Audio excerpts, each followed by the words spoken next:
சகோதர சகோதரி பாரத மக்களே வணக்கம்.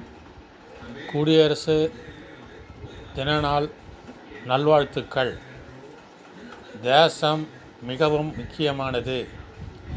தேசியம் என்பது மனித இனத்தின் மிக உயர்ந்த கொள்கைகளான சத்தியம் அதாவது உண்மை, சிவம் அதாவது கடவுள் மற்றும் சுந்தரம் அதாவது இறைவன் ஆகியவற்றால் ஈர்க்கப்பட்டது.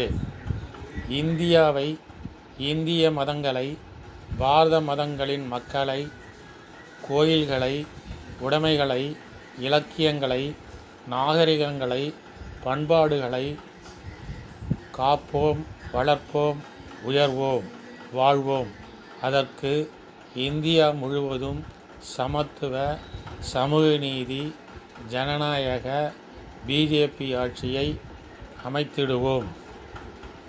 பாரத மக்களாக இருங்கள், பாரத மக்களிடையே வாழுங்கள், பாரத மத மக்களையே மணந்திடுங்கள், பாரத மத மக்களுக்கே வாக்களியுங்கள், பாரத மக்கள் தலைமையையே ஆதரியுங்கள், பாரத மக்களையே எம்பி, எம்எல்ஏ, எம்எல்சி, குடியரசுத் தலைவர், பிரதமர், சிஎம், மந்திரிகள் ஆக்குங்கள். பாரத மக்களே, பாரத மக்களின் பொருள்களையே வாங்குங்கள். பாரத மக்களுக்கே தங்கள் உடைமைகளை வாடகைக்கு விடுங்கள். பாரத மக்கள் ஒருங்கிணைந்து தங்கள் உடைமைகளை, தங்கள் இந்திய நாட்டை காத்திடுங்கள். சகோதர சகோதரி பாரத மக்களே, குடியரசு தின நல்வாழ்த்துக்கள். நன்றி, வணக்கம்.